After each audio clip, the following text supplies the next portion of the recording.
Expectations are sky high for the 2025 Old Dominion Monarchs. It's Locked On Sunbelt.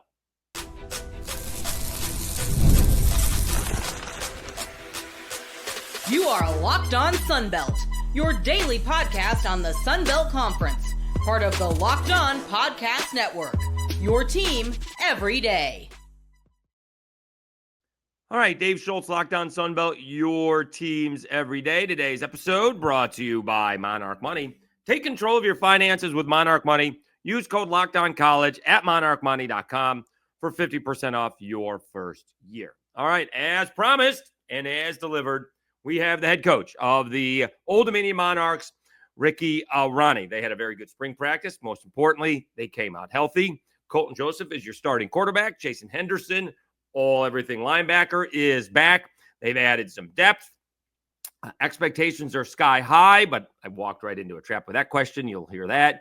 And they do not have the easiest of all schedules. As much as I think they should be in contention for the Sunbelt East, it is going to be a very difficult schedule. And we talk a little bit about the coach's golf game. He is the head coach of the Old Dominion Monarchs. He is Ricky Rahne, and he is Locked On Sunbelt.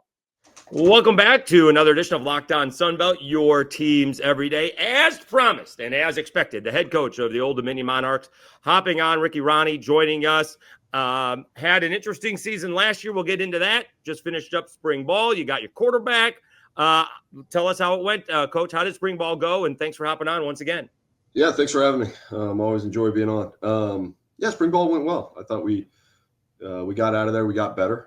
Number of key positions, and I thought we played very physical all spring, but we were able to stay healthy. So I think that if you look at those two things being a combination and being physical but also staying healthy, I think it ended up being a really good spring. Really, the key is coming out healthy without any major injuries. So do you have specific goals outside of becoming healthy? Like, were there holes that you had to fill? Like, all right, these handful of positions are wide open. We have the guys. We just need to see who's going to step up. Well, I think, it's become a theme for us that, every year we kind of have to restock our secondary. And we have to do that again. So that was one of them is just seeing, who was going to be in the spots in the secondary. And, obviously the spring portal window is going to have some impact on that. But I thought for the most part, we shored up who was going to be where. And then I thought wide receiver was another key one. We basically have a whole new wide receiver core, and those guys I thought performed very, very well in the spring, and really showed that we can have a dynamic group of guys right there. So how long, because it's going to be different come fall ball, so to speak. I don't know why it's called fall ball because it's in the middle of the summer. But nonetheless, when you're doing it every day, you can clearly see, guys taking a couple steps forward, a couple back, and then moving forward. Where you're doing it every other day, how does that progress? How do you measure that progress?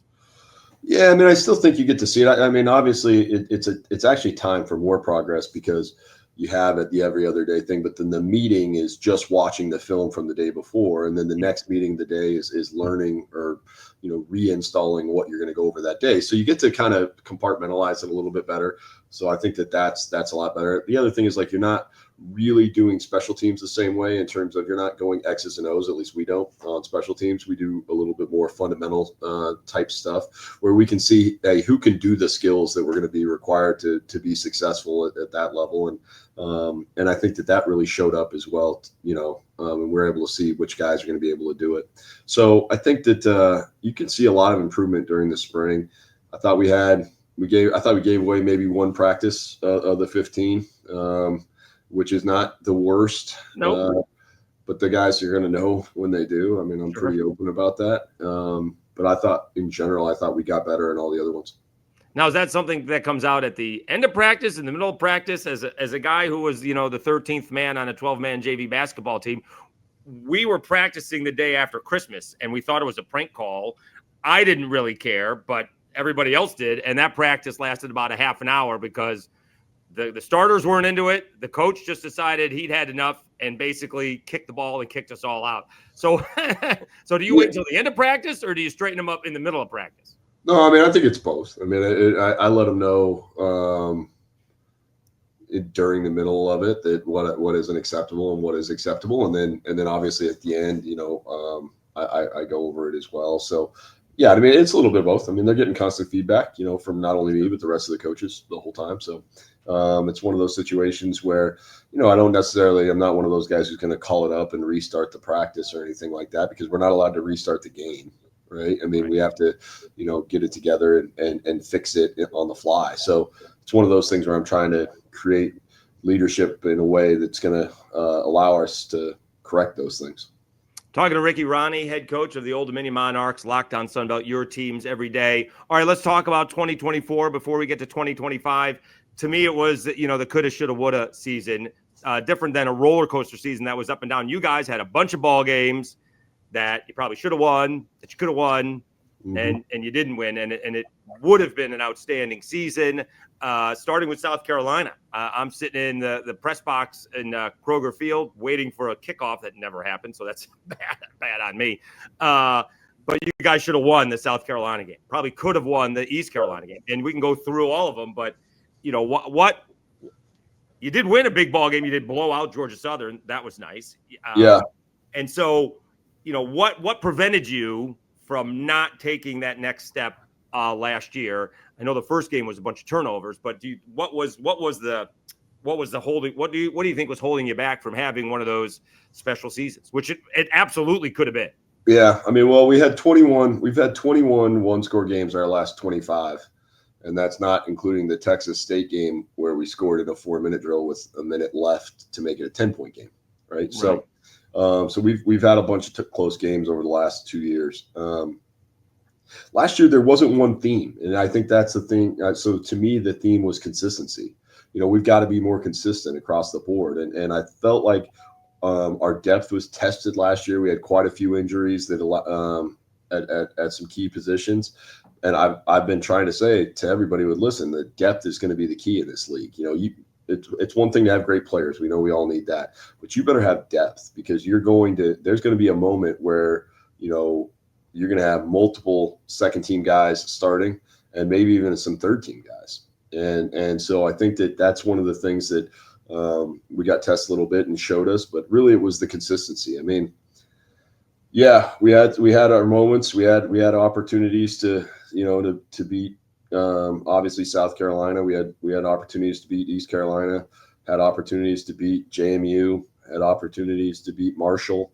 We were winning in the fourth quarter in all those games at some point. And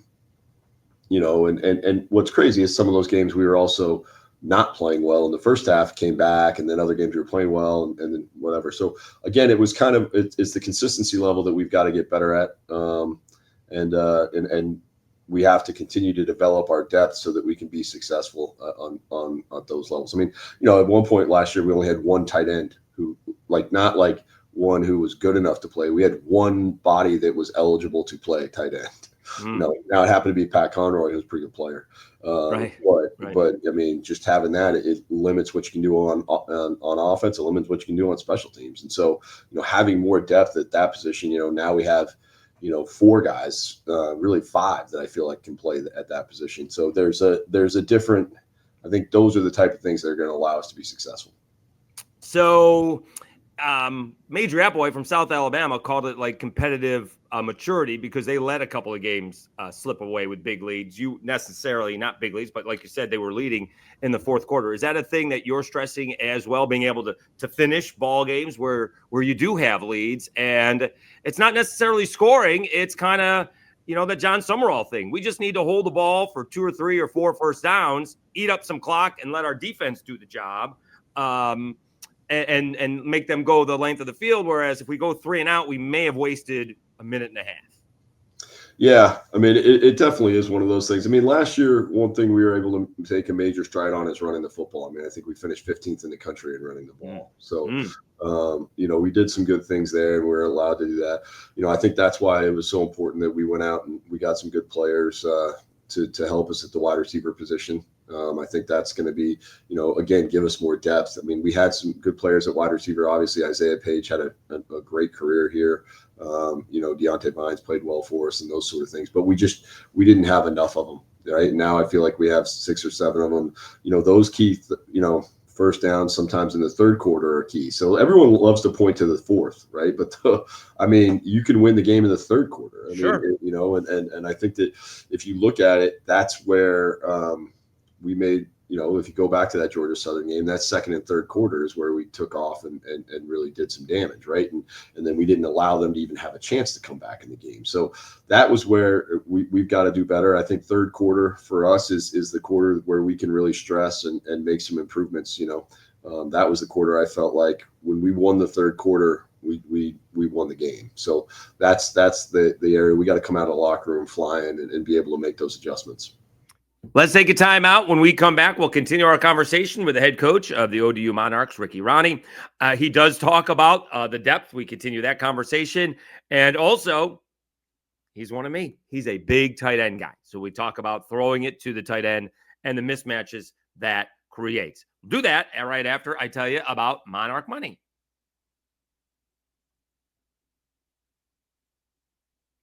Ever check your bank account and wonder, where'd all my money go? Between dining out, online shopping, entertainment, it's easy to lose track. That's where Monarch Money comes in. Your personal CFO, giving you full visibility and control over your finances. Monarch Money isn't just a budgeting app. It's a complete financial command center. You can track all your accounts, investments, and spending in one place. So you stop just managing your money and start building wealth. When I started using Monarch, I realized just how much money I was spending on bourbon, if you can imagine. Now I budget much smarter and save more. Instead of juggling multiple apps, you can use Monarch to check your finances, track spending, and even plan long-term goals. Managing money with your partner is smoother than ever. You can track shared and personal accounts, set goals, and stay on the same page without the stress. Take control of your finances with Monarch Money. Use code LOCKEDONCollege at monarchmoney.com for 50% off your first year. That's monarchmoney.com, code LOCKEDONCollege for half off your first year.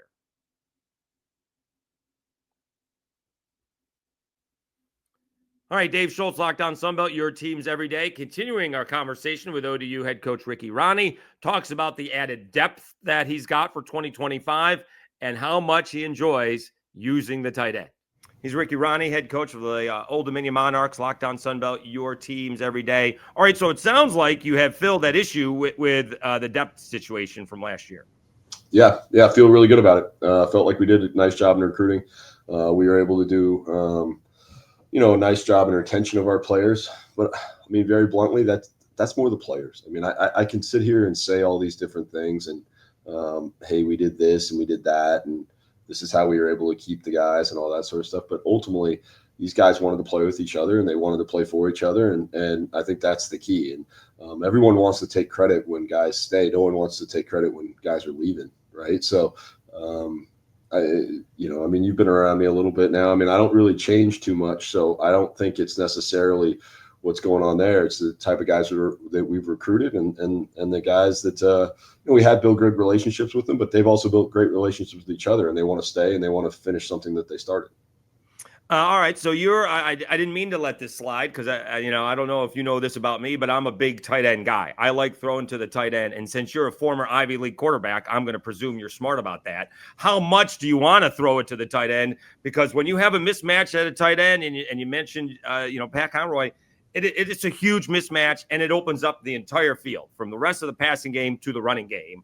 So how much can we throw it to the tight end?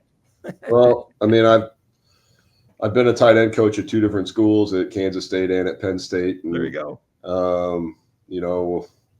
I coached the all-time leading receiver for a tight end at Kansas State, Jaron Mastrud. And then I've coached, Mike Gesicki, called plays for Pat Freiermuth. There's 8 NFL tight ends that I've coached right now. Yeah, and including Zach Kuntz, who had 73 catches here as a tight end. So right. I mean, I'm all about the tight end. I want us to be great there. I feel like we have a room that can do that.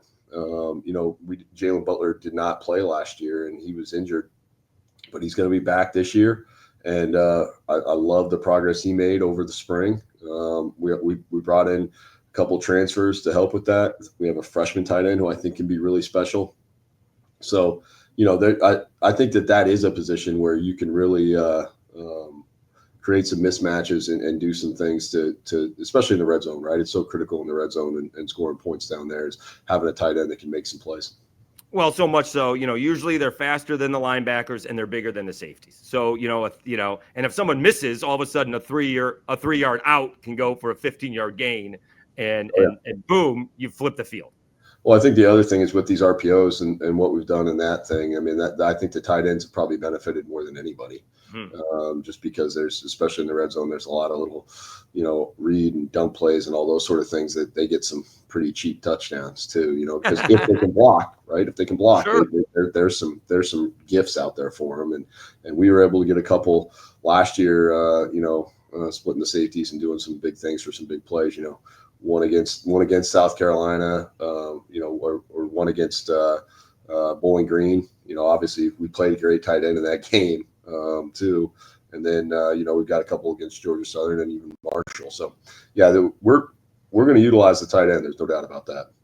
Talking to Ricky Rahne, head coach of the Old Dominion Monarchs, Lockdown Sunbelt, your teams every day. All right, let's talk about last year and moving into this year, the emergence of Colton Joseph. Did you know what you had before you put him in there? Did you put him in there in desperation? And man, the kid just showed up and balled out. No, I mean, he'd been doing it in practice and doing some good things. And we knew we had a great athlete. We knew I had a guy who could go in there and play and that sort of thing.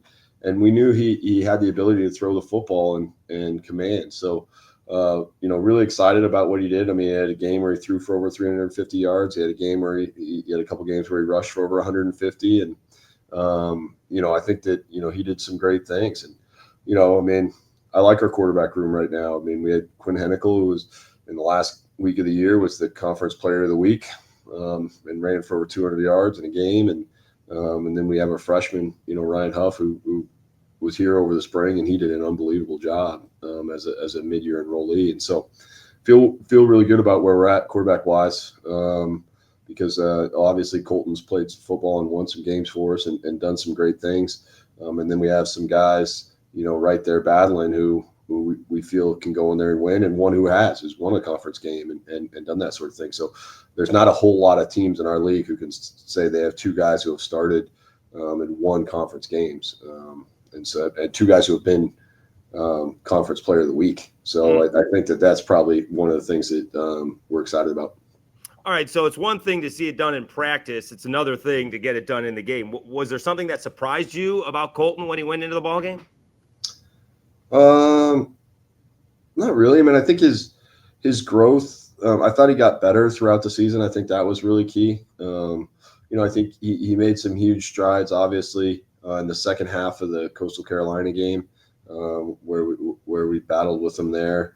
We made some huge strides, and he kept going. And I think, it showed up obviously in the Georgia Southern game, and but even to a lesser extent in the Texas State game, did some good things. And so, I think that we've still got some things we got to work on, and he knows that. And obviously we got to protect the football. This league, I think, in league games last year, the team that won the turnover battle won 90% of the games. So. It's one of those things where we've got to take away the football. We've got to protect it. And obviously the quarterback, particularly in our type of offense, is a main part of that. What do you think he improved on the most since the end of last season and into spring ball and through spring ball? Yeah, pocket movement. I think he did a nice job in pocket movement.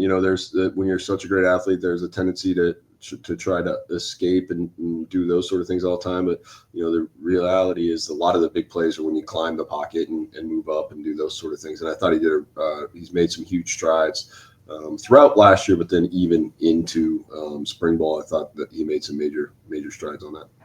Talking to Ricky Rahne, head coach of the Old Dominion Monarchs, Lockdown Sunbelt, your teams every day. All right, so talk about that wide receiver room that you said, played pretty well in spring ball. Who do you got?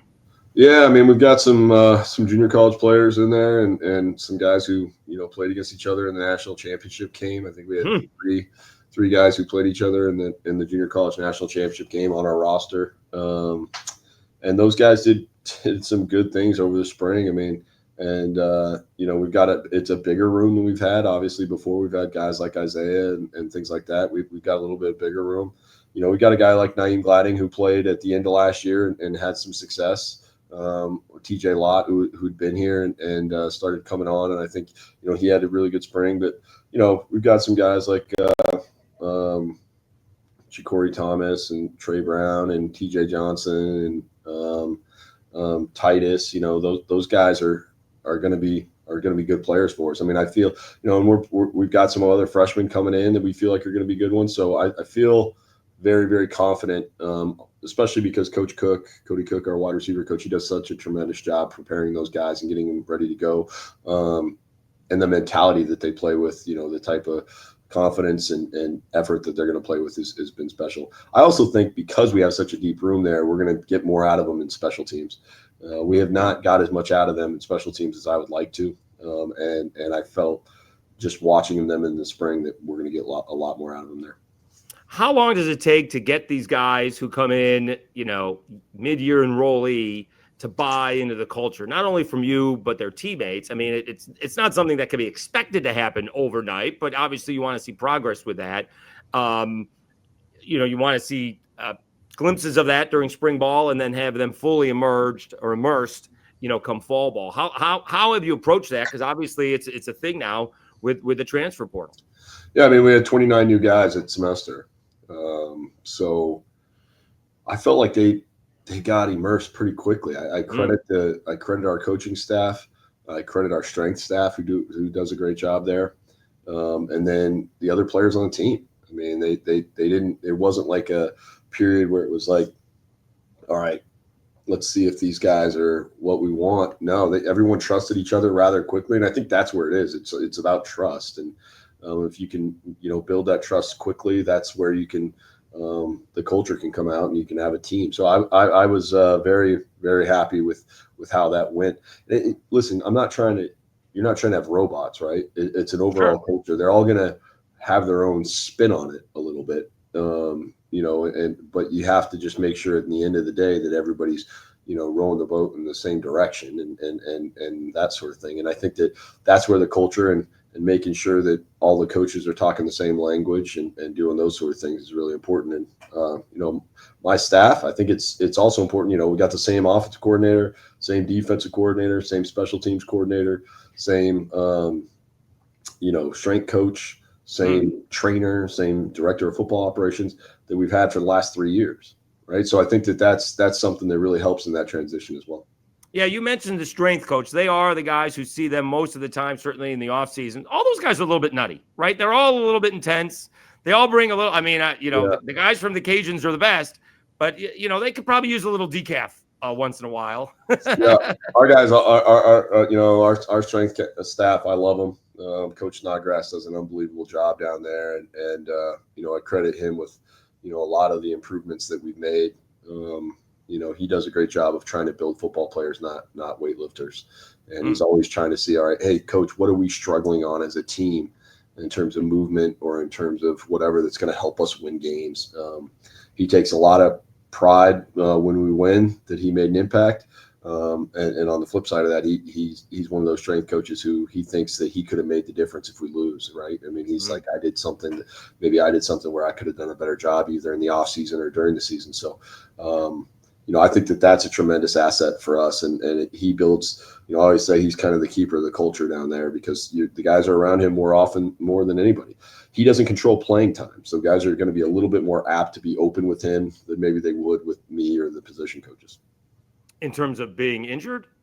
No, in terms of speaking openly, right? This is what I'm worried about. This is what I'm concerned about. This is where I'm, this upset me or whatever, where like sometimes they can be guarded at points with some of especially their weaknesses or those sort of things because they're worried about, how will that be perceived, right? Where with the strength coach, they're talking with them like, all right, how can I get better at this? Because I need to get better at this in order to play. And that's where I think the strength coach has a different relationship with the players than anybody else. Let's take one more time out. We'll come back, wrap up our conversation with the head coach of the Old Dominion Monarchs, Ricky Rahne. Talks about the high expectations for 2025, the difficult schedule that they have. He also talks about his thoughts on the divisions. Sun Belt, the only conference in America that I believe still has divisions. and we get a little insight into his golf game. We'll do that right after I thank everybody. My goodness, not in my wildest dreams could I imagine having a record-setting month in April, September, November, December with football. You bet. But obviously the reaction to the Southern Miss stuff, the Marshall stuff, the Southern Miss baseball stuff, the RPI, you guys have been great. I appreciate all the feedback. Still think you want to be in the top 40 or else you're sweating out an at-large berth. And hopefully the teams don't have to worry about that. They'll be in the top 40 and they will be fine. But nonetheless, thank you guys. I think we've gotten a lot of new people tuned in. The comments keep on coming. I will be the one replying, so you don't have to worry about it, although it does say Locked On Sunbelt. That's me in the little logo response. So anyways, I want to thank everybody. We're just having a record-setting month. Really looking forward to the Sunbelt Conference Tournament. Softball's coming up. ULM trying to win a softball conference regular season title. How about that? And we'll see if the Cajuns can make any noise in the Sunbelt Conference Tournament. I don't think so, but we shall see. But again, thank you so much. It's been an outstanding April. Look to carry it into May and then into what you would call the offseason. All right. We'll wrap up Ricky Rahne right after this. Let's wrap up our conversation with the head coach of the Old Dominion Monarchs, Ricky Rahne. We talk about the raised expectations for 2025. Same coach, same quarterback. ODU has them in Rahne and Colton Joseph. We talk about the difficult schedule that they have, and it will not be easy. Starts off with Kurt Cignetti and Indiana. And then he does discuss his opinion on the divisions. Sun Belt, one of the, if not the only conference that still has divisions. And we get a little insight into the coach's golf game. He is the head coach of the Old Dominion Monarchs. He is Ricky Rahne, and he is Locked On Sunbelt. Talking to Ricky Rahne, head coach of the Old Dominion Monarchs, Locked On Sunbelt, your teams every day. All right, let's talk about 2025. Expectations are raised. In this day of transfer portal and NIL, I am a big, same coach, same quarterback. And I know Colton didn't start all last year, but he's the guy heading into 2025. We have a lot of turnover in the Sunbelt East with coaches and with quarterbacks. This seems to be the opportunity for ODU. So I presume in that area, the expectations, especially with you're as competitive as they come, the expectations have been raised for this season. I don't know if they've been raised because my expectations are always high. I walked right into that one. No, I mean they are though. I feel like, if you look at it, we have had all these one-score games and that sort of stuff. So I felt like we've been close for a while. I do feel like we have more depth than we've had in the past. When you get a guy back like Jason Henderson and that sort of thing, that's obviously going to be helpful. But just if you look at the rest of the team, we've got a bunch of guys back who've played football and played big-time games. The guys we brought in have played football and played in big-time games. I feel like the culture of our team is reflected in our offensive and defensive line, which is always what I'm trying to build. I know I played quarterback, but the reality of it is I want our culture to be the offensive and defensive lines. And if the whole team kind of takes on their mentality, then we're probably going to be pretty good if that mentality is right. And I feel like it is. So, which is a credit to Coach, Vic, our defensive line coach, and Coach Huddle, our offensive line coach. So, I think that I have some big expectations. I'm not one of those people who goes through and say, I think our record should be this, because very bluntly, which games am I saying we're going to lose? Right. You know what I mean? Right. And I know we have some challenging games, right? We open up a team that went to the college football playoff. That's right. And obviously no one has more respect for Coach Cignetti than I do, having coached against him and those sort of things. So I know he'll have his team ready to go. I know he won't let them overlook us in any way, shape, or form. And so I'm excited about being able to go down there, and that's a great environment for our kids to be able to go to a Big Ten opponent and that sort of thing. And then, obviously having opponents like Virginia Tech and North Carolina Central, who's a really good team. And then, Liberty, and then, the Sun Belt is Sun Belt. People can say it as much as they want. This is the premier Group of Five conference in the country. There's no doubt about it. I think that we're lucky to be able to play all these great teams, all these great players. Troy coming to us, from the other side. That's going to be a great deal for us, especially on a Thursday. I would like to say one thing. I think that the conference did an unbelievable job correcting something that maybe we all weren't real happy about the year before. All the Thursday games the year before were right after a Saturday, right? So it was all Saturday to Thursday turnaround on a 2-bye thing. We kind of brought that up to everybody, and they corrected it. Now all these midweek games are after a bye, and I think that for in terms of safety, health and safety of the players, I think that's a major improvement, and it just shows what this conference is all about. Commissioner Gill, I mean, is going to go and figure out the best way to fix things, and I think they did an unbelievable job of being able to fix that one little problem in the schedule. And this year, I know last year there was a bunch of concerns and complaints about the schedule. You're not hearing that this year, right? I mean, people are, and I think they went out, they wanted to correct that, and they did an unbelievable job. And it just says a ton about the leadership of our conference. Well, the only constructive criticism, and I didn't realize that, so that's a great point you made. The only constructive criticism, I may have lined up Marshall and Southern Miss somewhere, maybe a neutral site game, but I would have done that one. I will say this: that stuff's done way in advance, so I know who will play. Yeah, so I will say that. Trust me, they would have loved to have done that. I'm quite sure, especially for one of those Thursday night games. That would have been a great one. But we're not. Those things, we know who we're playing on that side of the conference for like the next 6 years. You know what I mean? So we don't ever say that to anybody, but we do know who we're playing. We just don't know when, and that's right. So, but we do know kind of who we're playing and that sort of thing. So those have been lined up. So they if they would have changed that, everyone would have given them a little bit of a cross-eyed look on that one.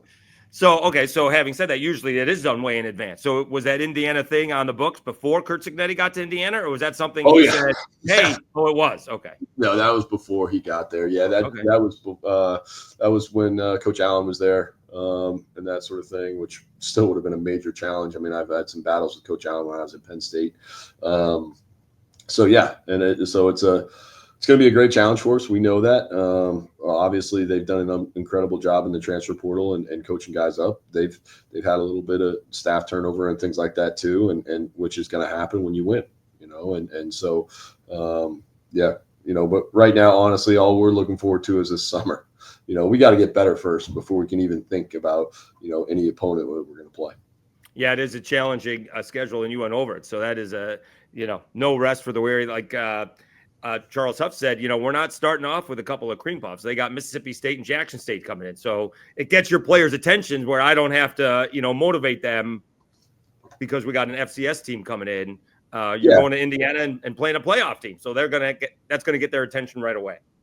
And I'd be naive to say that doesn't affect the preparation. Sure. Now, my reality of it is I don't understand why it does. Because the beautiful part about football, I try to say this to people all the time, is the finiteness of football, right? That you can't play forever, and there's not an unlimited amount of games. I mean, so you get very few opportunities. You get 12 to now, I guess, 17 opportunities, depending on what you do per year, and everybody else is playing all year round and doing all those sort of things, and we're not, and we're not even practicing year round, and all the other sports kind of are. And, we're lifting and doing those sort of things. We're preparing 9 months for 3 months. And so you better take every opportunity you get because you're not going to get these games back. I mean, they're gone. I mean, I still think of games that I wish I could get back, Here it comes. You guys remember every single play of every single game, especially the quarterback. And I not only from coaching, but from playing, right? I mean, all the way back into high school. I think of games I wish I could have back. I tell guys that all the time. I would give anything to be able to play one more game of football. Now, I would want my college body, not this disaster that I got going on now, but I'll take this brain and that body. That'd be unbelievable, right? I could probably be pretty good, but I think that it's something that the guys that have to understand the finiteness of football, and that is the beauty of it. It ends. It's coming to an end. There is no playing on, I'm going to go play golf with some donors tomorrow, right? I could do that for the rest of my life, right? I'm going to play guys who are much older than me, and they are going to whoop me. They're going to kill me because I don't play, and they are awesome. But like football, no one's going on and putting on the pads, right? I mean, that's not happening. My mom played softball till she was like 65 years old. I mean, you know what I mean? Like you can do those sort of things, but you can't. Football is one of those things that ends. And so the preparation of just knowing you get an opportunity to go out there should be enough. Mama Rahne playing softball at 60. That would be a sight to be seen. Hey, she did a lot. She's tough now. She's tough. Skiing, playing softball, doing all those sort of things. Now it's mainly pickleball. So okay. Careful. Yeah, you got to be careful of going out and playing pickleball against her. She's one of those crafty people who can get those shots off. Got it. All right. A couple more questions because you lead me to a couple more questions. We'll wrap it up here. Your thoughts. I think the Sun Belt's the only conference left that has 2 divisions. I like it. Helps me keep track of all the teams. Your thoughts on the 2 conferences in the Sun Belt? Love it. I hope it doesn't change. I wish everybody else would go back. I love just, that we're in, contiguous states. It's still a geographical conference. I think that matters. I think it makes for better football. I think it makes for a better fan experience. I think it makes for a better student athlete experience. I wish everybody would go back to this. I mean, I know I'm a football, history guy and all those sort of things, but I love that. I mean, I love the geographical location of our schools and being in 2 divisions. And I think it's good. I think it breeds more rivalry because we know we're going to play those other 6 teams every year. And it's going to be it's going to be a battle every single time. So I would not change that for anything.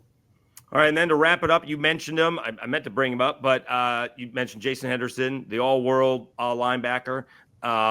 How healthy is he, and what does it mean to have somebody with that kind of experience back? Yeah, played all spring, did a nice job. You could see the reactions coming back, the instincts coming back, the speed coming back, the power, and all that sort of stuff. So very excited, and obviously, we had a good one last year. I mean, right? Koa was, named to some all Sun Belt teams and that sort of thing. So, I talk about depth. I feel pretty excited about our linebacker depth when you're able to add somebody who has a chance to be the all-time leading tackler in NCAA history, back to your squad, and you still have a guy who is a great player and one of our truly great leaders on our team in Koa. So, it's one of those things that I'm excited to get him back, and I'm excited to be able to play with that defense. That's some good players we got in the middle there. All right, so one more question to wrap things up. Are we trying to break 100 on the golf course, or are you shooting in the 80s? I'm not shooting in the 80s. I haven't shot in the 80s since I was probably 20, 21. And that was only because if I got hot with the driver, I didn't have to use those middle irons at all. So. No. If I break 100, I'll be pretty jacked. I mean, I literally play once or twice a year. Right. I love to play golf. I just don't ever take time out of to do it. The boys have got lacrosse, the boys have got hockey, all that sort of stuff over the summer and those sort of things. And I'm trying to get to all those things as much as I can because I know same thing. There's a finiteness to being a dad too, right? Right now they both kind of still like me. So I'm gonna ride that wave as long as I possibly can. So I want to see him play and do those sort of things. So as much as I love golf, I don't get as much time to do it. And it's one of those things that if you don't practice, you don't play, then you're going to be terrible, So I want to make sure that, I do as much with that as possible. All right. He is Ricky Rahne, the head coach of the Old Dominion Monarchs, always a favorite of the podcast, always open and not afraid to share his opinion. Really appreciate the time, Coach. Enjoy some family time, some off time. College coaches don't get a lot of it. And we'll hopefully catch up, during, I'll call it summer practice. Yeah. No, I'll enjoy that off time in July. My wife's got a trip planned for us to go through Montana and Idaho and Yellowstone. So I'm excited. It'll mean that I've gone. I by the end of this summer, I will have slept in all 50 states. So I'm excited to be able to accomplish that one. Check that one off. All right. Check that off a little bit. So, all right. Well, thanks for having me on, man. Appreciate the time, Coach. All the best. All right. Thank you.